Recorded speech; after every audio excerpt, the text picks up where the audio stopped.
We all know the saying, human life is precious. And I agree. Human life is precious. So precious, in fact, that they're known for being amazing catalysts of the rages of angry gods, batteries for artificial life, and even outstanding machines that can surpass an Archon's power. Human life is indeed a precious resource. Welcome to the final and third part of the Sumeru miniseries, where today we'll be discussing about the man who treats life as nothing but worthless straws and guinea pigs in the world of exciting possibilities. In my previous video, I have mentioned one large motif in the story of Sumeru and its characters. Human life is tradable if it means you gain an inhibited erudition. So who better than the wise doctor himself to end the series off? Today we're going to be talking about Dottore, his lore and personality, as well as theorizing about his current powers and intelligence, and the potential impact he has to the story of Sumeru and its follies. But nevertheless, let's begin. Dottore is the first ever Fatui Harbinger introduced in the franchise, dating back before the game with the introduction of the manga. His current number is unknown, but if I had to guess, he would be the fourth or the third. In the Commedia, he is known as a staple character compared to the Tartaglia, Scaramouche, and La Senora, and the number 4 can symbolize death in Chinese, which is ironic to his status as a self-proclaimed doctor. We also know that he has to be higher than 6 because it's possible that he was the one that made modifications to the Kanikuzushi. So going off of these, my bet is that he's either 4 or 3. Dottore is a man who has little regard for human life in all ages. He was willing to use both friend and foe in his experiments if it means that he would squeeze even the slightest of results. He is also known to have a short temper and a lack of immediate attention to those that don't interest him or he lost interest to. But that doesn't mean he's stupid. Quite the contrary, Dottore is a genius, having previously been a student of the Sumeru Academia.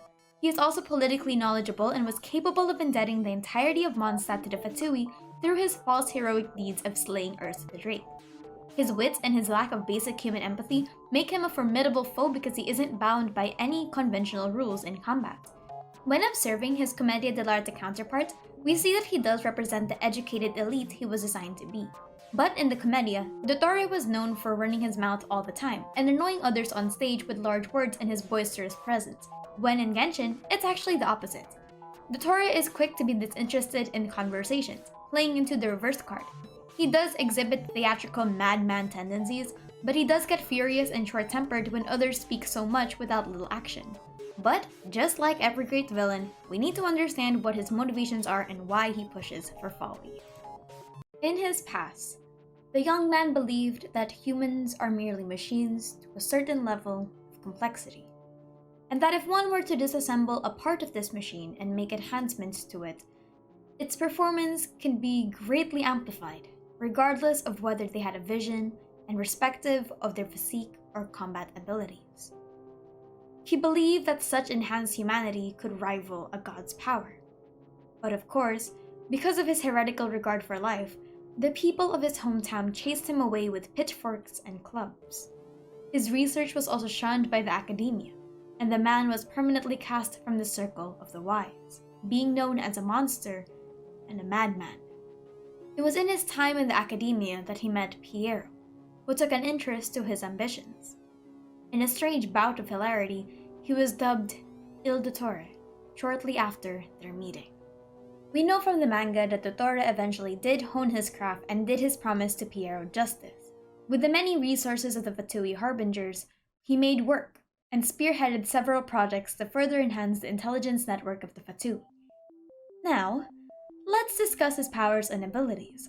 While in the manga we don't actually see a lot of his power set, we can make a lot of inferences based on what we know from him in-game and what we know Dottore to be like. Let's begin with Dottore's best asset, his intelligence. Information is a very interesting weapon, but when used correctly, it can become devastating. Either you know more about your enemy enough to utilize their weaknesses, or take away vital information from your enemies to make you seem more powerful. Either way you weaponize it, using information as a bargaining chip is definitely what makes the Fatui dangerous. We know that he has an affinity for manipulating things both mechanical and divine. In the manga, he was seen to be wielding syringe-like weapons behind him that delivered a projectile attack to end Dr. Krupp's life. I believe that his motif is much more artificial and puts emphasis on robot-like machinations rather than the other three harbingers that mostly revolve around divine magic like the elements. It also isn't impossible to say that his illusion might be physical-based rather than elemental-based. He is also capable of putting human remnants into artificial vessels. For example, he threatened to turn Dr. Krupp into his newest experiment, then actually followed through with it by turning him into a robot. The reverse is also true with the experiments in the Archon residue.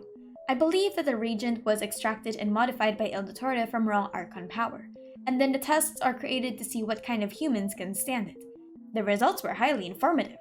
Children were one of them. This could also mean that he was the one responsible for the artificial empowerment of most, if not all, the Fatui Harbingers. His knowledge about imbuing regular humans with the power of the gods, or simply creating enhanced humans, could play into the other Harbingers with no visions but have godlike strength. An example is Pantalone. In the Commedia, Pantalone and Dottore are quite known to be close confidants, so in this situation, that means that Dottore would have had a hand in testing whether his theory of enhanced humanity was accurate, if he can modify a visionless human to be as strong as a god. And with that implication, it isn't impossible to say that Dottore also used that knowledge to enhance himself in the same way. We are aware he doesn't have a vision, seeing as he called those that have visions self-inflated fools. So it isn't impossible that he is capable of making automations an enhancement to a person's body mechanically.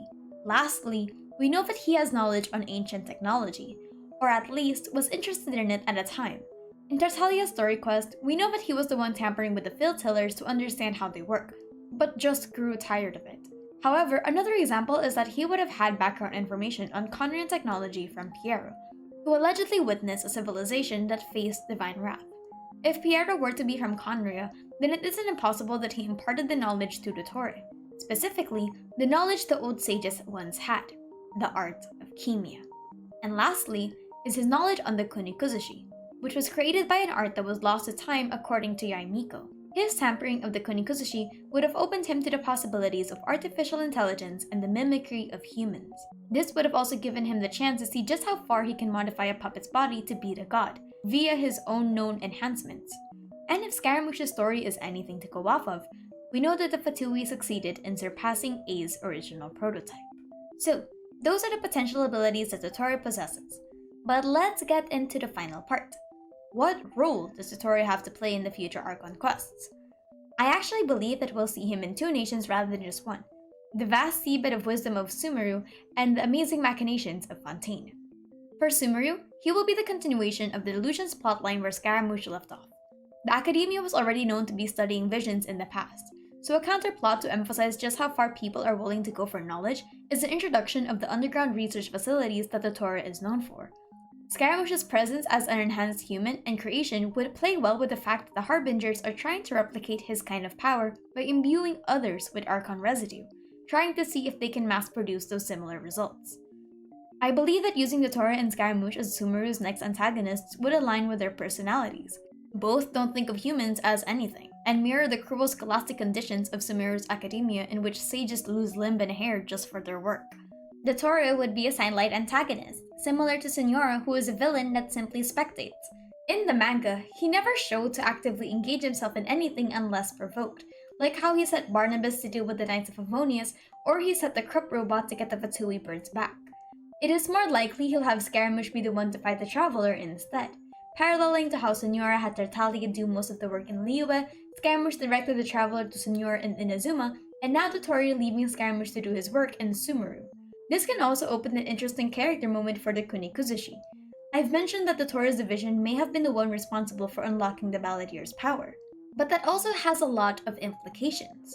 Dottore is known for having contingencies should any of his colleagues or creations be compromised. He takes confidentiality and loyalty to a strange degree, so who is to say that he didn't install any kind of failsafe on the Kunikuzushi? After all, if you gave an entity the power to rival a god, wouldn't you also want to make sure it doesn't go rogue or become compromised? Besides, if he can unlock the seal of the Electro Archon, I'm sure he can install a self-destruct somewhere in there as a contingency. It would be a piece of cake for him. And since I believe Scaramouche would be his puppet for us to fight, I believe that we might not have a direct confrontation with him, but rather we would fight his creations. But yes, that's all for the entire Sumeru series. the background, and the potential allies and enemies. While Inazuma's Archon quest was something I strongly dislike, I'm still relatively excited for Sumeru, even if it is a year from now. Everyone can relate to the hardships of going to school and what it feels like to actually sacrifice yourself for success. So I hope that MiHoYo treads carefully in the next plotlines. But nevertheless, my name is Aster, and thank you for chilling with me.